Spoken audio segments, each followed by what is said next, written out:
Bonsoir à tous. Il y en a qui prennent pour habitude de dire, parce qu'on est vendredi, on ne dure pas au champ. Mais nous, on aime notre champ. Ici, on cultive l'information, la bonne humeur aussi, parce que c'est vendredi. Alors, dans cette émission, nous allons recevoir des Igéi qui vont nous parler du festival des Igéi. Mais bon, écoutez, on va cultiver aussi l'actualité politique dans cette émission. Monte le son Igéi, s'il te plaît, parce que c'est vendredi. Voilà. Et... à tout de suite, bienvenue au talk.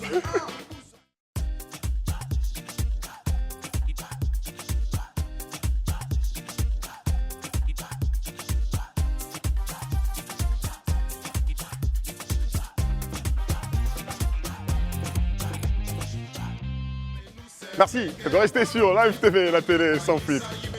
Agnon Coco Lijolo. Vous connaissez pas?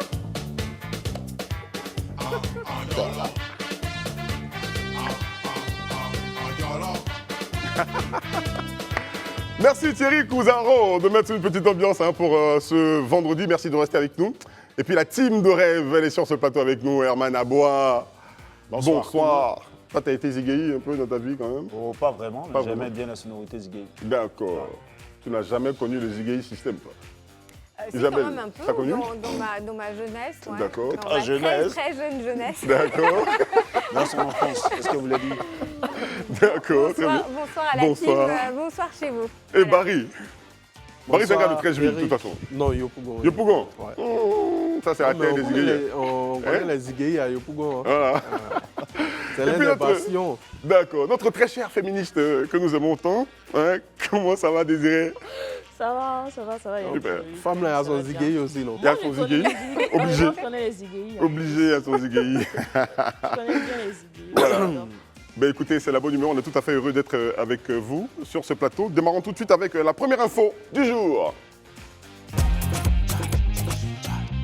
Et cette info nous parle du mode opératoire donc pour que la CEI a fini par définir. Finalement, donc, les campagnes municipales et régionales donc, couplées 2023, elles s'ouvrent le 25 août. Vous êtes finalement au courant, 25 août prochain. Et le président de la CEI, Ibrahim Coulibaly Cuibert, a expliqué donc, le mode opératoire des élections couplées. On en parle donc du 2 septembre prochain, une seule semaine seulement de campagne avant les élections. Est-ce suffisant, Isabelle Vauvor? Oui, comme tu l'as signifié, la campagne en fait va s'ouvrir officiellement le 25 août et va prendre fin le 30 août à minuit. Donc ça laisse à peine, je dirais même pas une semaine, je dirais 5 jours. Voilà, 5 jours de campagne officielle où chaque candidat va dévoiler donc son programme de campagne. Et moi, j'estime en tout cas que c'est, je veux pas refaire en fait ce qui a déjà été validé, mais juste signifier que je trouve que c'est vraiment trop juste en fait en termes de délai, parce que quand on est candidat, par exemple, au régional, où on doit sillonner combien de villages, combien de départements, 5 à 6 départements, je trouve que c'est quand même assez juste. Une fois que je finis de dire ça, mais là, maintenant, j'aimerais m'adresser aux candidats, voilà, en leur disant, voilà, comment est-ce qu'ils vont pouvoir mener à bien leur campagne avec 5 jours. C'est vraiment de maximiser sur leur équipe, de former une équipe qui soit consensuelle, une équipe qui soit efficace, avec une stratégie pertinente et efficiente pour aller donc sur le terrain, parce que le candidat ne pourra pas sillonner donc toutes les localités, mais effectivement, s'il s'appuie sur son équipe, il pourra donc aller un peu partout, parler donc de son programme. Mais aussi de pouvoir communiquer donc à travers les médias, et notamment les médias locaux, radio, télé, voilà, pour vulgariser au maximum possible leur programme. Et j'ai envie de dire aussi que c'est ce pourquoi cette période en fait est courte. Ça pourrait aussi justifier le fait que pendant la pré-campagne, il y ait certaines dérives. Parce qu'au vu du timing en fait, qui soit assez réduit pour la campagne, donc les gens profitent de la pré-campagne pour gagner en temps.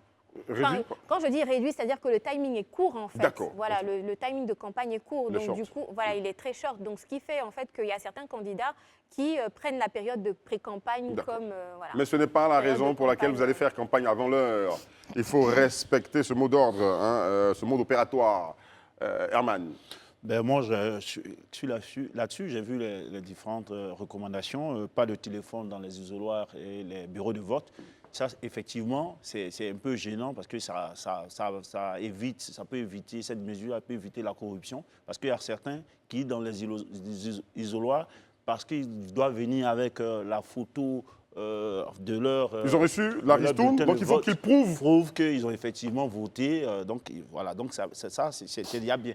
Maintenant, comment est-ce que cela va être vérifié? Parce que dans les campagnes, dans les bureaux de vote très reculés, souvent, chacun fait sa loi. Il suffit que le représentant, enfin, ou bien le président du bureau de vote soit favorable à ces choses-là, il laisse faire. D'accord. Et c'est ce point-là. Il faut préciser, donc pas de téléphone pour les électeurs, mais pour les agents. Les agents, C'est les permis. représentants, c'est Les permis. représentants, donc c'est permis. Moi, j'ai deux observations. Je n'ai pas terminé. Ah, pardon. L'ouverture du bureau de vote qui est de 8h à 17h, 9h, qui est proposée pour un décret, ça c'est bien. Mais qu'est-ce qu'on doit faire? Qu'est-ce que la CEI prévoit lorsque le matériel électoral arrive dans les endroits reculés du fait de l'inaccessibilité, il arrive en retard? Si un scrutin commence à 9h ou 10h, est-ce que la CEI prévoit que ça se prolonge? Parce que ça, dans la note, ce n'est pas prévu. Donc, j'ai bien envie de savoir ce que la CEI prévoit. D'accord, surtout que ce n'est pas toutes les zones qui sont électrifiées. Hein, donc, il y a des zones assez reculées quand même où, il y a de la lumière peut-être, mais dans le noir, peut-on voter normalement? C'est la question qu'il faut poser. Donc, quand il y a du retard dans l'envoi du matériel, est-ce qu'il faut décaler ou bien demander aux électeurs, faites vite, venez voter? Voilà. Quel est le point de... Moi, s'agissant, parlons des bureaux de vote, il y a des questions qui fâchent pour avoir suivi quand même pas mal de scrutins électoraux depuis 2010. La question des bureaux de vote. Est-ce que, dans la note, en fait, ce n'est pas expliqué, est-ce qu'on va exiger la présence du président du bureau de vote et de ses deux secrétaires, en fait? Et quelle sera la preuve de leur présence? C'est peut-être une question en fait, que j'aurais bien voulu poser à un agent de la CEI si on l'avait ici. Et est-ce que l'absence, par exemple, des agents électoraux entraînera la nullité, enfin, des bureaux de vote? Parce que souvent, ça pose problème, enfin, lors des élections, surtout dans des zones reculées. On va dire, mais il n'y avait pas en fait la présence d'agents de bureaux de vote. Et puis, en cas d'absence, à combien d'absences, en fait, on annule les résultats du bureau de vote? Là-dessus, je vais tout de suite arrêter Désiré.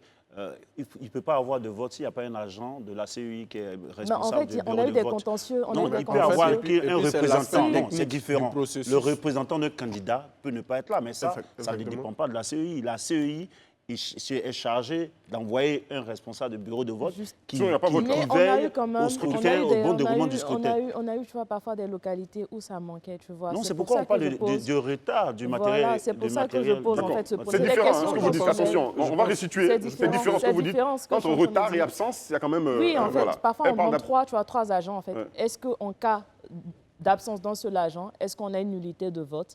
Parce que souvent, ça soulève en fait, des contentieux électoraux. S'il n'y a pas agent, il n'y a pas vote. Bon, OK. Voilà. Non, mais en fait, il peut arriver que l'un des agents soit malade, mais ça, c'est prévu. On le remplace d'office. Et puis, toute l'équipe a fait la formation pour être sur le terrain. Surtout que les représentants... Parlez pas, laisse-le discuter. Bon, moi, mon observation, c'était juste entre parenthèses.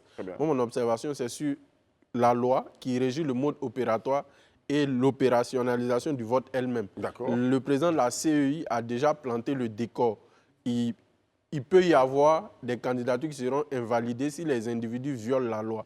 Donc, il va falloir que la CEI, qui est le garant principal de l'élection, puisse vraiment faire respecter la loi. Parce que c'est lorsque la loi n'est pas respectée que des candidats peuvent dire qu'ils ont été victimes de trucage et ceci, cela. Quand on sait ce que représentent les élections, on a vu ici à une époque à Lakota où il y a eu des violences. Donc, le respect de la loi doit être fondamental et la CEI doit veiller à ce que ces agents qui seront sur le terrain appliquent ce qui a été dit. Parce que si ce n'est pas appliqué, d'autres acteurs vont rentrer en ligne de compte et finalement, ils vont gâcher le processus. C'est sur ça que je voulais quand même insister. Une remarque par rapport à la loi des quotas. Je sais, c'est madame la féministe. Non, mais pour une fois, c'est respecté. Oui, pour une fois, c'est respecté. 7, c'est respecté. C'est très bien d'ailleurs, mais il y a des choses à dire. On a 10 220 candidatures féminines, soit 33,97 candidatures 34%. au municipal, à peu près 34%. On a, au régional, on a à peu près 5% de femmes contre 94% d'hommes. Et ce qui est intéressant, on voit qu'on dit oui, enfin, il y a le quota qui est respecté, c'est bien. Mais on n'a pas de femmes tête de liste. Enfin, on n'a pas assez de femmes tête de liste. Au municipal, on a 75 femmes seulement tête de liste, contre 675 hommes. Le gap, il est énorme. Au régional, on a 5 femmes seulement tête de liste, contre 88 hommes. 88 hommes tête de liste. Donc, en fait, le but de cette loi-là, c'était surtout, ça s'inscrivait dans ce qu'on appelle la théorie du changement, en fait, en sociologie, c'est-à-dire pouvoir aboutir à un changement. Mais on se rend compte que le changement, encore n'y est pas. On a demandé à ce qu'il y ait des femmes. C'est un changement latent. Moi, j'aimerais qu'elle y aille jusqu'au bout de ses idées. Il est latent, c'est un changement qui est latent, mais on est loin quand même de cela. Et je pense qu'il faut que les partis politiques fassent quand même des efforts. Ce n'est pas des femmes compétentes, en fait, qu'il n'y a pas pour être tête de liste, en fait. J'ai l'impression qu'on a juste pris des femmes, on les a mis comme ça dans les listes. Bon, elles voulaient leur loi sur les quotas. Voici, en fait, on a 30% de femmes. Avant qu'Armand n'intervienne, s'il te plaît, rapidement. 30 secondes. Je veux dire que les femmes doivent gagner leur place. Il faut saluer déjà que le quota des 30% soit respecté. C'est un premier pas. Le changement, c'est un processus qui est lent. Et il y a un exercice à faire. Il faut encourager les femmes, mais il faut que les femmes, elles aussi, cherchent à arracher. Dans ce pays-là, on a vu de grandes femmes. On a le compendium des compétences féminines. Je voulais parler de la femmes. Le processus d'Agri Diabaté. Oui, elle est présidente du RHDP, on est d'accord. On a des femmes ici. Tu rentres comme ça. On a des femmes. Tu fais pareil, Herman. Laisse-la dire. Après, je suis quand même plus discipliné. Pour une fois. Je peux parler maintenant. Ce que je disais, Désiré, quand on entend Désiré, moi je pense qu'on ne fait pas du féminisme, de l'activisme féminin sur tous les points. On voulait 30% de quota de femmes. C'est clair. On a atteint, aujourd'hui on est à 34% de présence de femmes. C'est à saluer. Et non pas seulement ça, mais la question de tête de liste. Mais si une femme n'a pas un engagement politique pour être elle-même tête de liste, est-ce qu'on va aller... Moi, j'ai quand même vu certaines listes où les gens souffraient pour avoir des femmes pour remplir leur liste. D'accord, on n'a pas entendu Isabelle sur ce point de vue. Cite-nous. On va permettre à Isabelle. Je veux bien revenir parce que... S'il vous plaît, je distribue la parole jusque-là. Moi, j'ai envie de dire que ce débat est vain. Moi-même, je suis une femme et je n'ai pas envie, en fait, qu'on m'utilise comme remplissage de listes, etc. J'aimerais en tout cas qu'on me voit comme quelqu'un qui a des compétences, qui a reçu la formation pour et qui peut en fait arriver à certains postes de responsabilité et de fait, on m'inscrit en fait sur une liste. Sinon, on va se retrouver à chercher des femmes comme ça à tout va pour faire juste du remplissage sur des listes et au final, ça ne va pas donner en fait l'effet escompté. Parce qu'on aura des femmes qui seront là, mais finalement, quelle sera la plus-value en réalité? Donc moi, je pense que le taux est déjà atteint, c'est à saluer. Et puis pour la suite, on verra pour les prochaines élections. Moi, je veux bien réjaillir. Ce n'est pas une question de faire du féminisme, en fait, pour en faire. En fait, sinon, je produis de la réflexion à ce sujet-là sur les quotas. Très cher Eman. Comment dirais-je? On parle de représentativité. Il ne s'agit pas de mettre des femmes. Quand on parle de représentativité, c'est dit qu'à des postes, en fait, là, elle doit y être, en fait, au poste, enfin, c'est femme maire, femme députée. Et c'était ça le but de cette loi-là, aboutir à la théorie du changement. Maintenant, pour revenir à la question, comment dirais-je, des femmes, en fait, représentées ou pas, on a vu, en fait, ici, le PDCI qui n'a pas accordé son parrainage à Yasmina Ouenia en 2018, qui est parti, qui a battu, en fait, le candidat désigné par son parti, enfin, qui était le RHP, c'était encore le mariage entre le PDCI et le RDR. Donc, c'est aberrant de dire qu'il n'y a pas de femmes, en fait, motivées ou qui sont motivantes, enfin, pour pouvoir... Je te permets, très cher, de leur passer, excusez-moi, je te permets de leur passer un message à toutes les femmes, qui ont de la valeur et qui peuvent... dire, en fait, de venir, de forcer. Il y a le compendium des compétences féminines qui est géré par le FRASI, qui forme des femmes. Il y a le projet avec la FES, la Fondation Friedrich Herbert, qui forme des femmes. Il y a le NDI qui forme des femmes. Il y a la Konrad Adenauer qui forme des femmes, enfin, aux pratiques politiques. Donc, qu'elles viennent et qu'elles se fassent former. Parce qu'à un moment donné... ça devient un peu insultant de dire... Son cri de cœur est justifié. On ne va pas contester cela. On ne va pas contester cela. 30 secondes, s'il te plaît.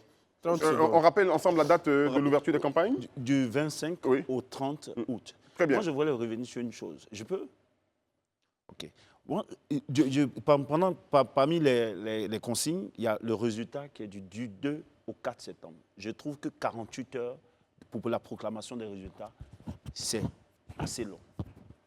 Surtout que, j'avais déjà dit ça ici, surtout qu'après la fermeture de bureaux de vote et sur place, chaque responsable de bureau de vote avec les scrutateurs et autres. Qu'est-ce que tu crains? Est-ce qu'on a besoin de courir? S'il y a un temps qui est long pour donner les résultats, souvent, c'est cette période-là qu'on enregistre, à cette période-là qu'on enregistre les fraudes, les manipulations des résultats, des premiers résultats. Eh bien, ça n'engage que toi, hein, ce que tu viens de dire. Non, tu peux dire que ça peut susciter certaines suspicions relativement donc, aux résultats, parce qu'il y a eu un peu plus de temps pour que les résultats sortent. Mais de là à dire, oui, c'est dans ça, là, on vient, oui, mais c'est souvent dans ces 48 heures. Non, mais il ne faut pas... Marie, je te permets de parler, parce qu'il y a longtemps que tu demandes la parole. Je veux dire quoi? L'objectif d'une élection pour un parti politique, c'est quoi? C'est la victoire. Le parti politique choisira le candidat qui a à même de lui ramener la victoire. Ça, c'est clair. Les femmes compétentes, il y en a dans tous les partis politiques. Et ce n'est pas nouveau. Même depuis avant l'indépendance, il y en avait. Donc les autres femmes, comme elle l'a dit, la formation, mais l'engagement. Il ne suffit pas de se former et de venir suivre. Il faut gagner sa place, en fait. Il faut s'imposer aux gens. Si vous ne vous imposez pas, on ne va pas vous faire la passe. Hein. D'accord, merci Barry. Et justement, pour ce qui concerne les élections, très chers amis sur le plateau, soyez focus sur moi. Donc, pour ce qui concerne les élections, Live Radio, la radio comme tu l'entends, qui est sur la fréquence 107.7, hein, donc c'est le groupe, Live Radio, Live TV, donc sur Live Radio, nous avons une émission qui s'intitule « Candidat approché ». C'est une émission de débat donc, axée sur le développement local, animé par Mr. John Jay, vous êtes au courant, et ses chroniqueurs. Et l'émission donc, met en lumière les candidats aux élections municipales et régionales de la Côte d'Ivoire, leur parcours et leurs projets de développement. Voilà, et c'est sur Live Radio 107.7, Candidat approché. C'est le titre de cette émission. Elle offre également donc, aux auditeurs de poser des questions, participant donc, à cette émission, de poser des questions aux candidats pendant l'émission. Et l'émission est également rediffusée sur les antennes de Live TV. Pour participer à Candidat approché, vous avez le droit donc d'appeler à ce seul contact que je m'en vais citer, 07 06 37 55 59. Candidat approché sur Live Radio et Live TV.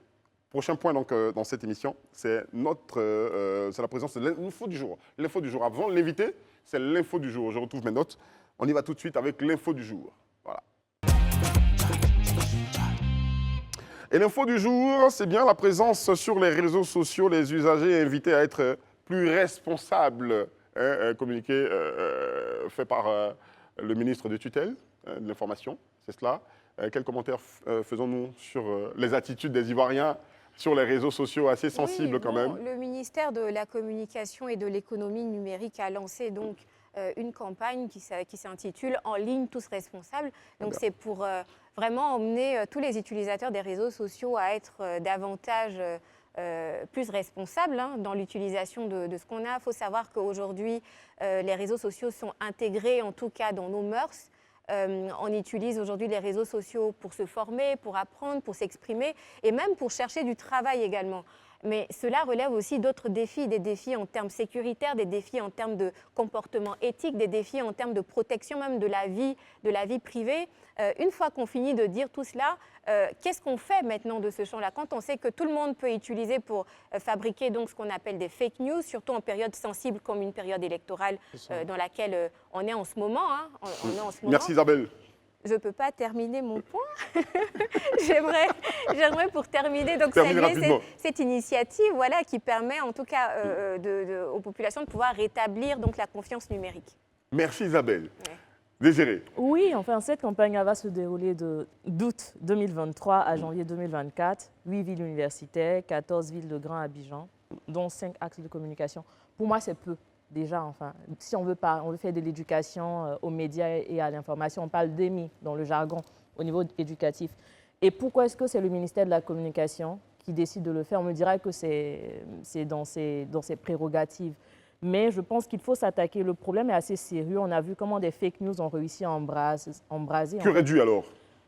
On aurait dû en fait déjà s'appuyer sur des curricula d'enseignement, déjà depuis l'école, puisque nos enfants sont exposés à Internet. Leur apprendre à savoir utiliser Internet et déjà glisser ça je pense dans les cours d'éducation civique, EDHC, voilà. Et glisser ça dedans pour leur apprendre déjà à utiliser Internet de façon responsable et de façon consciente. D'accord. Entre autres mesures, Qu'est-ce qu'on peut faire pour amplifier Je suis le contrôle? d'accord avec elle sur le plan éducatif. Il y a des personnalités qu'on peut cibler, même qui vont passer dans les écoles, faire des petits séminaires d'apprentissage, parce que la prise de la parole sur les réseaux sociaux, c'est comme l'espace public. On ne dit pas tout et on ne fait pas n'importe quoi. Maintenant, il faut alerter les gens parce que généralement, quand le gars il a son téléphone, il se dit que c'est son téléphone, il l'a acheté, il écrit ce qu'il veut, c'est son profil. Or, ce qu'il dit ou ce qu'il fait peut occasionner un basculement dans la société. On a tous vu par le passé des gens poser des actes sur les réseaux sociaux qui ont failli créer des problèmes ou qui ont créé des problèmes. Des problèmes assez graves. Que ça a été Merci. Ça a été Merci Barry. réglé. Merci Barry. Herman, en 30 secondes. je voudrais Il paraît que je suis méchant, je coupe, mais bon. Non, pas de souci. Pas de souci. On a pu chuter quand même. Le boss Très est bien. méchant. Voilà. Je voudrais indiquer déjà que depuis janvier 2023, la Côte d'Ivoire compte 5 100 000 utilisateurs de comptes de médias sociaux, soit environ 17,9% de la couverture de la population totale selon le Digital Academy. Mais moi, je pense que c'est la question de l'éducation aux médias, aux nouveaux médias, ce n'est pas une question seulement de façon temporaire faire une sensibilisation. Comme ils ont dit, là, il faut vraiment intégrer. Si l'État, le gouvernement sait l'importance de l'éducation aux nouveaux médias, il faut intégrer cela. Parce qu'on voit les dangers. Hein. Il y a des gens qui, à fonction, selon qu'on les critique et autres sur les médias, sur les réseaux sociaux, il y en a qui sont allés se pendre. Il y a Moi, j'ai un fait, on a une femme. Merci beaucoup. On ne va pas rester longtemps sur ce sujet. On a un invité à recevoir sur ce plateau. C'est l'invité du talk qui arrive tout de suite sur Live TV. On y va? Non? D'accord. Adama Traoré, c'est lui qu'on reçoit. S'il n'y a pas de réclame, on reçoit M. Adama Traoré sur ce plateau du talk. Et c'est bien le président des IGI d'Abidjan Sud, M. Adama Traoré. Voilà. Merci Thierry Kouzar, vous avez compris. Festival des IGI, M. Adama Traoré. Bonsoir. Bonsoir, monsieur. Est-ce qu'il y a une façon de saluer en IGI? On salue comme d'habitude. Hein. Comme d'habitude. C'est la 3e édition donc, de ce festival ZIGI. Un ZIGI, c'est quoi? Un ZIGI, c'est la positivité d'esprit, simplement. D'accord. Il explique un peu. Hein. Une personne qui a fait son temps, comme c'est un monsieur que vous voyez là, qui a fait le temps et tout ça, beaucoup d'entre eux ont changé, ils sont positifs dans la vie. D'accord. Et qu'ils inculquent ce qui est meilleur encore aux jeunes qui sont là maintenant actuellement. D'accord. On reconnaît certains, hein? Pololo, ils sont là. Hein? RAS, Boni, et, voilà. Akiraïm. Oui. D'accord, on reconnaît beaucoup dedans. D'accord. Okay. Donc un ZIGI, esprit positif. Esprit positif. Il servir un peu, si tu veux, ses concitoyens. D'accord. Mais quelles sont les autres valeurs prônées? Les autres valeurs, par exemple, il peut dire un truc simple. Hein. Les ZIGI, comme moi-même personnellement, je suis chef d'entreprise. D'accord. Sur des gardiennages. Et comme moi, il y en a des centaines comme ça parmi les ZIGI. Des policiers, des médecins, des militaires, il y en a plein dedans. Comme il dit, c'est un état d'esprit. La jeunesse, chacun de nous a fait ce qu'il pouvait faire dans la jeunesse. Et il a vite enseigné à long terme et décide de devenir positif.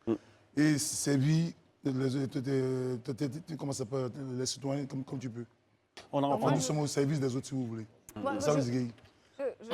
vois sur votre t-shirt que vous avez la photo donc, du ministre Cissé Bakongo. Okay. C'est un ZIGI ou alors il parraine votre événement ou qu'est-ce qui justifie en fait la présence? Parce qu'on est quand même en période électorale. Donc est-ce que ce n'est pas aussi une certaine forme de positionnement? Expliquez-nous un peu. Bon, si vous voyez la photo de monsieur le ministre sur ce truc, simplement c'est notre parrain. Nous faisons ce festival à Koumoussi, sur l'autoroute de Koumoussi. Dans le camp commando, le camp Carrefour de Koumoussi, nous faisons ce festival chaque année. Les 3 années passées, nous n'avons pas pu faire, il y avait le Covid de 2 ans de Covid. On a perdu un ami qu'on appelle Nasser Diallo, on a condamné à son âme, qui nous aidait beaucoup dans ces événements. D'accord. Quel est l'objectif de ce festival ZIGI? Ce que vous voulez demander, je vais compléter. Quand on parle de phénomène ZIGI, on peut bien se demander les articulations d'un festival qui est consacré au ZIGI. On fait quoi là-bas? On fait quoi là-bas? Dans le festival? Pour aller sauter? Non. En fait, ce festival est fait pour se célébrer, pour nous célébrer nous-mêmes.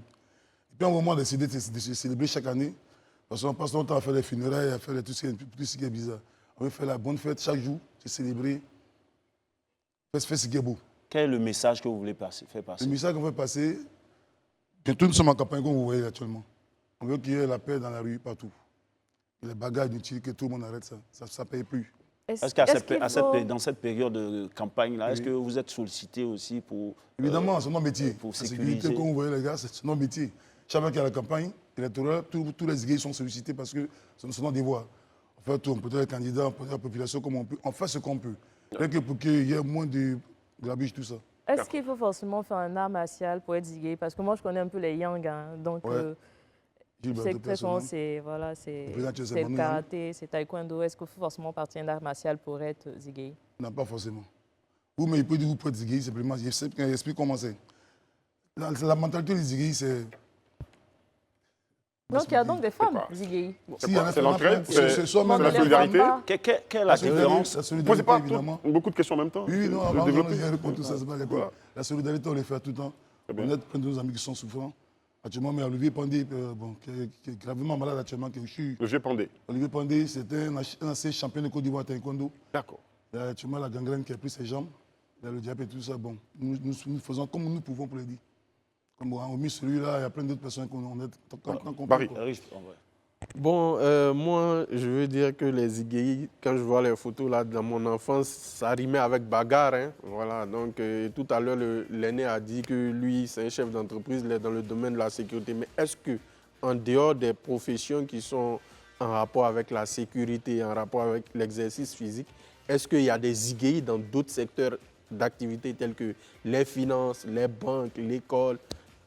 Est-ce qu'il y en a? Ici, il y a des Ziguéi professeurs. Il y a un de nos amis qu'on appelle Diallo Koka. Il est professeur à l'université. Okay. D'accord. J'ai une question. Quelle est la différence entre un loupard et un Ziguéi? Explique. Vous savez, dans la vie, comme il dit, c'est une école. Hein. Quand tu es plus jeune, il y a des graous, il y a tout ce qu'il faut. Des noussis, il y a tout ce qu'il faut. Il y a même le louba, tout ça. Mais arrivé à un moment de ta vie, tu deviens sage. Quand tu as la sagesse, on t'appelle un Ziguéi simplement. Très bien. C'est des actes un peu bizarres que tu deviens positif après. Tu comprends que les actes négatifs... C'est comme ça que tu deviens Ziguéi. Le festival, c'est quand? Le festival, c'est du 19 au 20. C'est-à-dire qu'à partir de demain à 16h, Très bien. chez le BGE, on offre même 600 plats de garba à tout le monde, toute la population. 600 plats de garba? Oui, parce que... Offert par le candidat? Non. Pas du tout, c'est vous-même? Nous, on cotise en fait. Ah d'accord, c'est pas vous cotisez. Mais bon, avec le candidat, est-ce que ce n'est pas une campagne avant l'heure? Non, ce n'est pas une campagne. Le monsieur nous aide dans ce que nous faisons. Très bien, on le connaît, il est très gentil. Oui, actuellement, ce monsieur a assumé tout le podium pour nous les Ziguéi actuellement. Oh. Vous voyez un peu? Parce que c'est pas mauvais, on a dit campagne, mais ce n'est pas campagne. Hein? D'accord. Voilà. Merci beaucoup. Le VGE, c'est le boulevard Petit Fauboigny. Petit mot avant de nous laisser, s'il vous plaît. Un dernier mot. Ça. Un dernier mot, je vous invite. D'accord. On n'a pas forcément besoin d'être Ziguéi pour venir là-bas. Non, tu n'as pas besoin. Il y a la sécurité. La sécurité est là, la police, la gendarmerie. Nous, mettons société de gardiennage, on met des portiques et des chiens. Tout est là. Il y a un parking pour les véhicules. Très bien. Merci, M. Adama Traoré. Je rappelle que vous êtes président des Ziguéi d'Abidjan Sud. Donc, saluons tous les Ziguéi d'Abidjan, les Ziguéi de Côte d'Ivoire. Rendez-vous demain, c'est à Koumassi. Hein, donc, voilà, sur le VGE, vers 16h. Voilà, garba parti, gratuitement offert. Donc, allez manger du garba et puis faire du Ziguéi. Pas d'eau, voilà, à Koumassi. Garba, ta bouteille d'eau. Merci. Merci beaucoup. On fait la pause. Nous sommes de retour sur le plateau du talk. Vous regardez Live TV, la télé sans filtre, vous regardez la télé utilement donc, en suivant le talk.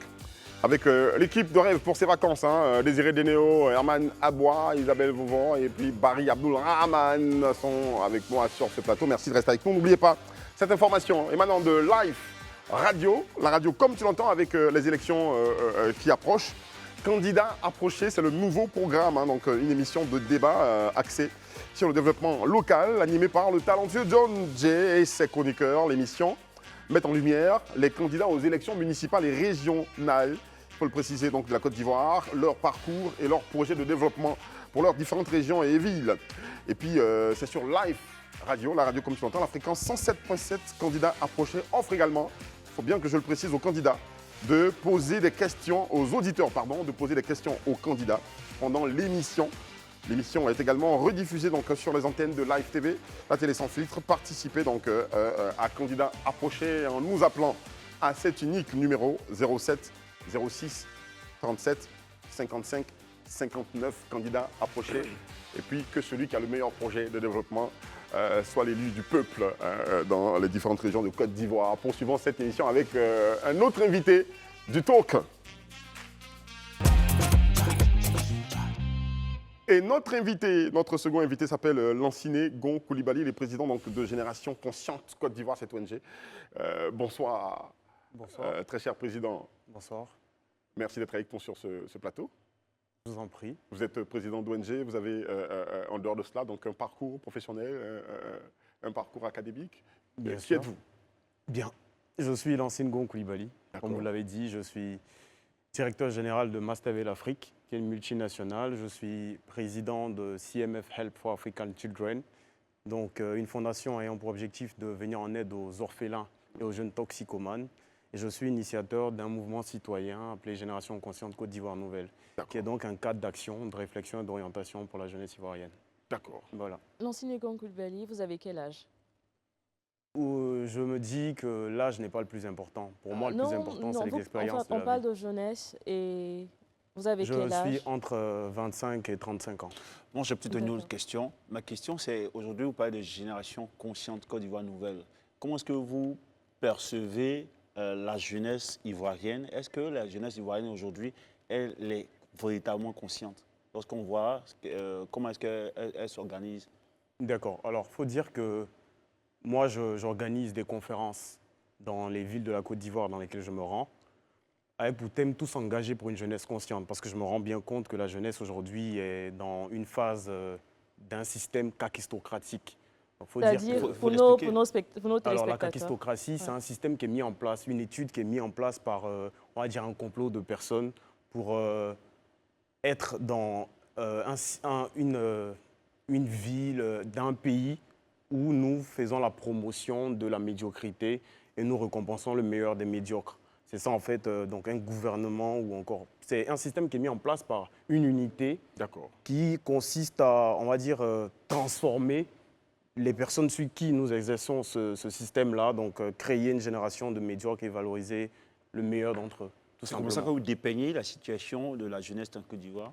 Non, je ne fais pas de ça un cas général, mais je veux dire, pour la plupart, en tout cas, nous sommes conscients, nous sommes tous humains, nous sommes tous ivoiriens, nous sommes en immersion, nous sommes jeunes, donc nous voyons bien ce qui se passe en Côte d'Ivoire. Quand vous dites la plupart, en fait, je ne sais pas si vous avez compris la question d'Eman, la plupart, en fait, c'est la promotion de la médiocrité. Enfin, je veux juste, en fait, comprendre ce que vous dites. D'accord.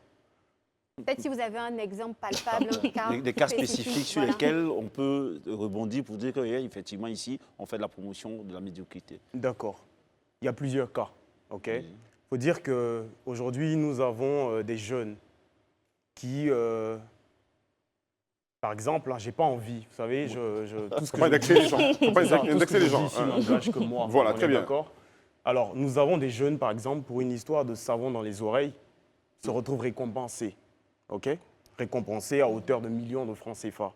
Pendant ce temps, nous avons des jeunes qui sont là, qui ont des projets, qui organisent des programmes de formation pour qui remettent à la jeunesse des bases de l'entrepreneuriat, de l'émancipation de la jeunesse, qui, eux, malheureusement, ne sont pas mis en avant. Donc, je me dis que ce cas-là particulier de ce jeune homme qui, pour du savon dans les oreilles, se fait récompenser, l'image qui est, on va dire, véhiculée pour ceux-là qui ne sont pas ce jeune-là, pour ces enfants, pour ces générations à venir, c'est quoi? Aujourd'hui, on est d'accord. En fait, moi, je dis ce que je constate. Monsieur Gon Coulibaly, n'allez pas grouper, s'il vous plaît. Votre constat peut être erroné. Quand vous parlez de ce jeune qui avait du savon dans les oreilles, j'imagine que vous parlez de Dougou Tigui. Je ne sais pas. Non, j'imagine que vous parlez de Dougou Tigui parce que c'est de lui qu'il s'agit. Vous ne pouvez pas dire qu'il a été récompensé. C'est un jeune de Côte d'Ivoire qui avait un projet structurant qui a été accompagné par le ministère de la Jeunesse. Donc, à un moment donné, je veux dire, il faut restructurer un peu les choses. D'accord. Si je peux me permettre de répondre à sa question. Il faut dire que déjà, il a été mis en avant pour ce qu'il a fait. Donc, c'est ce qu'il a fait qui a fait que nous, la jeunesse, nous l'avons connu, nous l'avons rencontré, nous l'avons vu. Et c'est après cela qu'il a été récompensé. C'est vrai, vous le dites. Le terme récompensé, il n'est pas adéquat. C'est ce que nous, on voit, c'est ce que nous, on perçoit, c'est ce que nous, on comprend. Ce que vous oubliez, c'est qu'il y a ce qu'on pense, il y a ce qu'on dit, il y a ce que la personne entend, il y a ce que la personne comprend. Ça, c'est le schéma de la parole. Et ce que nous avons constaté, c'est que ce jeune-là, après avoir fait une communication sur un élément particulier, a été récompensé. Je pense qu'on ne va pas rester là-dessus. Quelles sont vos actions? Quels sont vos champs d'action? Qu'est-ce que vous décidez de faire avec votre organisation, votre ONG? Alors, il faut dire que, comme j'ai dit, c'est un mouvement citoyen, donc un cadre d'action, de réflexion et d'orientation pour la jeunesse ivoirienne, défendant des valeurs, donc de philanthropie, de lutte contre la pauvreté, de lutte contre la drogue. Je pense que je suis plus connu pour lutter contre la drogue, parce que nous avons déjà entamé une campagne de sensibilisation sur la consommation de la drogue dans plusieurs villes de la Côte d'Ivoire. Nous nous sommes rendus dans des établissements publics dans lesquels nous avons fait une sensibilisation sur la consommation de la drogue et les grossesses en milieu scolaire. Par la suite, nous avons installé des clubs de lutte contre la drogue au sein de ces établissements que nous avons visités, composés des meilleurs élèves de l'établissement qui ont reçu une subvention afin de pérenniser ce que nous avons entamé dans leur établissement. Puis par la suite, nous avons rencontré la jeunesse de la ville en question. Donc ça peut être Korogo, Diego Nefla, j'étais à Kokumbo, etc. Nous avons organisé une conférence. Nous avons planché sur les différents fléaux que nous jugeons qui gangrènent la jeunesse ivoirienne. Donc, on va dire la drogue, la corruption, le favoritisme, la promotion de la médiocrité, etc. Mais est-ce que vous avez des chiffres? Est-ce que vous avez des chiffres? Vous avez parlé de... Attends, je veux juste qu'il réagisse. Est-ce que vous avez des chiffres, en fait, poser des questions, s'il vous plaît. Est-ce que vous avez des chiffres de votre impact sur le terrain? Oui, il faut dire que, je l'ai dit dans mon dernier direct sur ma page, que nous avons entamé cette caravane de sensibilisation sur la drogue et aujourd'hui, nous avons plus de 400 jeunes qui ont arrêté de consommer de la drogue. Nous avons des mères de famille, j'ai des vidéos sur ma page qui viennent dans nos bureaux pour nous féliciter, avec même des enfants qui sont qui consomment de la drogue et qui suivent un programme, un processus pour sortir de là. Donc nous avons aujourd'hui plus de 400 jeunes qui ont arrêté de consommer de la drogue et qui, avec nous, contribuent à reculer ces fléaux-là et voilà. Monsieur Gonkoulibaly, vous avez parlé de grossesse précoce. Déjà, ça a changé. On parle de grossesse en cours de scolarité. C'est ça. J'aimerais savoir en fait comment se décline en fait l'axe de votre fondation concernant les grossesses en cours de scolarité. Qu'est-ce que vous faites pour ces filles-là et quel est le message en fait que vous leur adressez? Et je pourrais réjaillir ensuite. D'accord. Il faut dire que nous sommes un mouvement citoyen en phase de lancement. Avec, on va dire, nous évoluons sous fonds propres. OK? Oui. Donc, nous nous rendons, pour le moment, nous nous limitons à la sensibilisation. Donc, nous nous rendons dans des établissements publics, comme j'ai dit. Nous nous entretenons avec ces jeunes filles, ces enfants. Nous leur expliquons les risques des rapports sexuels non protégés, l'importance des préservatifs, etc. Que des jeunes filles? Pour des jeunes filles, la grossesse en milieu scolaire, pour moi, pour nous, notre mouvement citoyen, les grossesses en milieu scolaire, c'est pour les filles. Mais monsieur Gonkoulibaly, la fille ne contracte pas la grossesse toute seule. Hein. Donc c'est pour ça que je demandais en fait, pourquoi s'adresser seulement aux filles en fait, et pas aux garçons avec qui... Ne parlez pas en même temps qu'invité. Les femmes, elles doivent comprendre. L'homme, les garçons, ils sont plus forts, ils sont plus, on va dire, plus manipulateurs, c'est un peu sexiste, on peut dire comme ça. Là où nous sommes en train de mais partir, les femmes, on leur explique qu'elles ne sont pas censées se laisser induire en erreur. Elles doivent comprendre ce que c'est que se protéger, faire attention, ne pas tomber dans certaines choses et tout. Et donc, c'est elles qui sont concernées. On n'engagera pas le débat. Non, je réjaillis sur ça. Désiré, s'il te plaît. Je n'ai pas encore parlé, donc tu... Vas-y, Barry. Monsieur Koulibaly, moi, ma question, c'est de savoir, on est en Côte d'Ivoire, il y a beaucoup de mouvements citoyens. Qu'est-ce qui vous différencie concrètement des autres? Ça, c'est un. Deuxièmement, je vous ai écouté, vous avez parlé des constats, mais est-ce que vous avez mené des études pour avoir vos constats ou bien c'est des points de vue d'ordre général, en fait? D'accord. Voilà, alors déjà, je pense que on dit en Côte d'Ivoire, nous sommes en Côte d'Ivoire, trop de viande ne gâte pas la sauce, comme on dit. Donc il y a des mouvements citoyens qui existent. Nous venons un nouveau mouvement citoyen avec une dénomination bien particulière, Génération Consciente Côte d'Ivoire Nouvelle. Donc pour nous, c'est la création d'une Côte d'Ivoire nouvelle avec une jeunesse actrice de son développement. Donc nous menons des actions dans ce sens afin de nous différencier des autres mouvements citoyens. On aime bien quand vous regardez les jeunes pour parler. D'accord, donc pour nous différencier des autres mouvements citoyens. Ça, c'est un premier point. Très bien. Alors, le deuxième point, il était relativement à... Il faut dire que moi, je suis un jeune, d'accord? Je suis président, initiateur de ce mouvement citoyen. Je suis en immersion.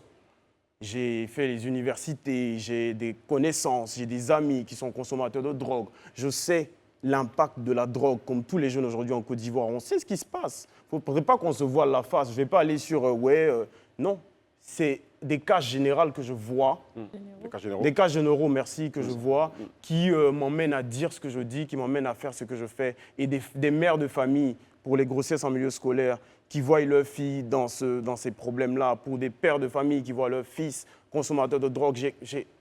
J'ai fait pratiquement 3 mois de vie avec une personne qui consommait de la cocaïne, une personne publique, une personnalité publique connue, dont je préfère taire le nom. Est-ce que personnellement, derrière, vous avez des objectifs? Vous êtes jeune, hein, vous êtes doué, très certainement, dans votre domaine d'activité, et vous vous lancez dans des actions, des œuvres caritatives. Est-ce qu'il y a un but à court ou à long terme derrière? D'accord.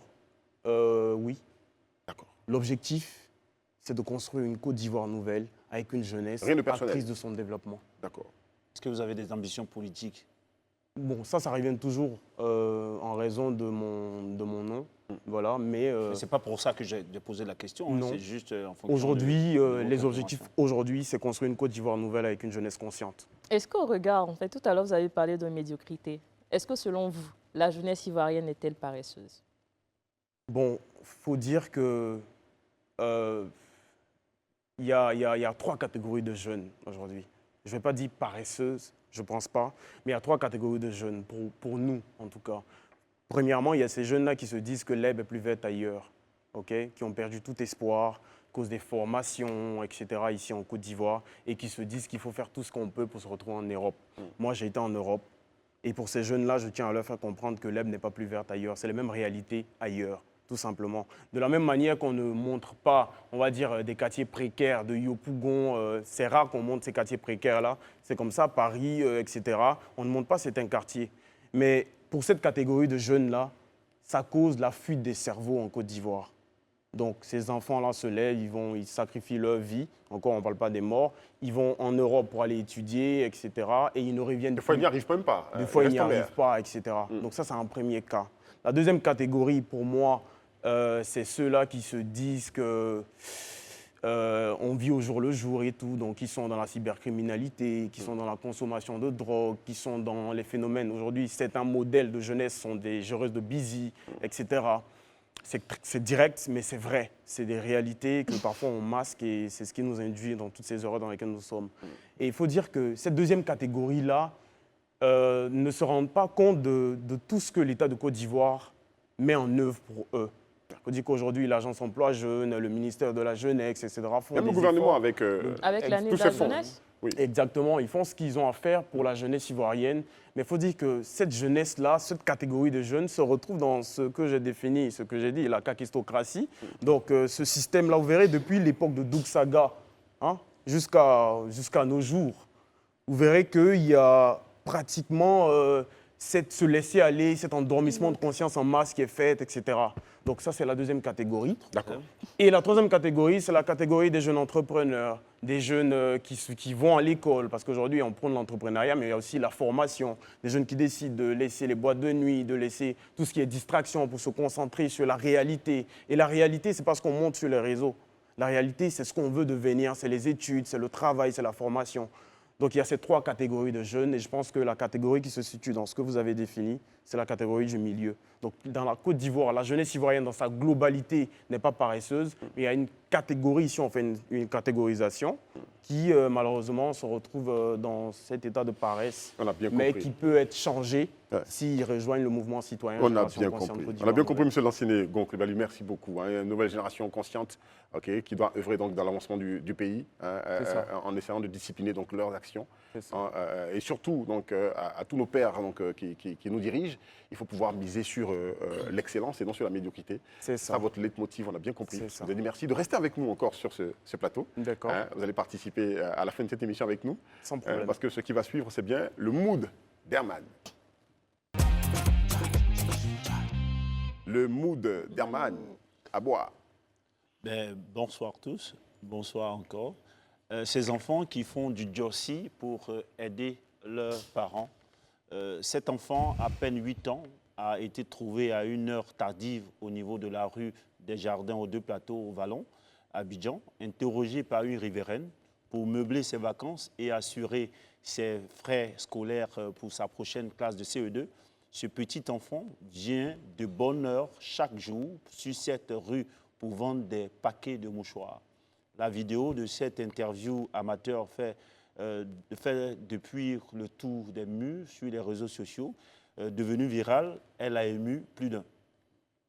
Ils sont en effet nombreux, ces enfants dans les rues qui mènent des activités diverses, vente de mouchoirs, cirage, vente d'eau en sachet, nettoyage de pare-brise des véhicules pour trouver des revenus additionnels aux maigres moyens de leurs parents. À la charge donc souvent de leur mère seule à se débattre face aux difficultés de la vie quotidienne, ces mômes refusent de croiser les bras et bravent ainsi les nombreux dangers et vices auxquels ils sont exposés dans les rues, drogue, on en parlait, pédophilie, trafic d'organes et bien d'autres. Mais Herman, à qui la faute? Face à ce tableau qui est sombre, certains accusent les parents de négligence et dénoncent leur éventuelle irresponsabilité. Pour eux, la pauvreté ne peut justifier en aucun cas, le fait d'exposer à ce point-là leurs enfants à risquer leur vie dans la rue. Il y en a cependant qui trouvent des excuses aux parents. Selon cette opinion, les parents n'ont sans doute pas d'autre choix que d'impliquer leurs enfants pour une contribution à leur charge domestique. Mais que disent en fait ces enfants eux-mêmes vis-à-vis de leurs parents? Les concernés, ces enfants eux-mêmes n'en veulent pas pour autant à leurs parents. Ils ne le perçoivent même pas comme un fait de négligence parentale. Et conscients dans leur innocence des réalités de vie qu'ils expérimentent au quotidien avec leurs parents, ils veulent juste aider ceux-ci à mieux les prendre en charge. Ces enfants, contraints à mener du jossi, veulent visiblement réussir pour sortir leurs parents de la misère qu'ils ont eux-mêmes expérimentée. Et pour ça, rien ne peut les arrêter. Un enfant, voilà, rien ne peut les arrêter. Même le fait qu'on accuse leurs parents de négligence parentale, ça ne peut pas les arrêter. D'accord. C'était le mot d'Herman. Ce que moi je remarque donc, sur cette vidéo déjà, c'est le fait que ce soit un petit garçon. Quel âge a-t-il? Même s'il y a disette à la maison, est-ce que cela justifie le fait de laisser ce petit garçon? Nous connaissons la rue des Jardins, donc au ballon. Je ne sais pas ce que vous en pensez, M. Gon. Vous qui menez des actions, donc justement, ce n'est pas que la jeunesse, la petite enfance aussi. Parce que c'est un petit enfant là que nous voyons dans les rues. Moi, j'ai mal au cœur. Devant ça, je dis non, rien ne justifie pour un parent de laisser son enfant dans la rue aller chercher de quoi acheter ses fournitures. Ce n'est pas sa responsabilité. Moi, je le dis tout de suite. C'est ça, c'est pareil pour moi. Il faut dire que c'est vraiment triste de voir ça. Et c'est justement pour cela qu'avec la fondation, donc CMF Help for African Children, avec certains, on va dire, collaborateurs occidentaux qui ont décidé avec moi-même de créer cette fondation-là pour lutter contre ces différents problèmes aujourd'hui en Côte d'Ivoire. Et ce n'est pas le seul, le cas il est général. À chaque coin de rue, à chaque, on va dire, feu, on retrouve des jeunes comme ça. Nous avons décidé, nous avons pour projet de construire un centre d'accueil et de formation pour des enfants comme ceux-là. Il faut dire que la pauvreté n'est peut-être pas... c'est quelque chose, on ne peut pas lutter contre la pauvreté. C'est arrivé, les parents sont pauvres, mais il faudrait qu'on puisse accompagner leurs enfants, leur permettre d'avoir, on va dire, certaines formations pour sortir de là. Et aussi, il faudrait qu'on puisse orienter ces enfants-là, les conseiller, et les aider à pouvoir aller à l'école, etc. Je me questionne sur l'efficacité de nos centres sociaux parce qu'il y en a dans toutes les communes et dans tous les quartiers. C'est l'occasion enfin d'attirer l'attention du ministère de la Femme et de la Protection de l'enfance afin de pouvoir vraiment accompagner, c'est surtout les organisations de la société civile qui travaillent vraiment auprès de ces enfants-là. Surtout les accompagner et puis vraiment... D'accord. Isabelle? Non, on ne peut pas revenir en fait sur le truc d'Herman, mais juste lui demander en fait, parce que c'est vrai qu'il a cité des jeunes quand même qui sont pas, qu'il estime médiocres, mais un modèle de réussite en Côte d'Ivoire. Vous avez un nom de jeune en Côte d'Ivoire qui excelle?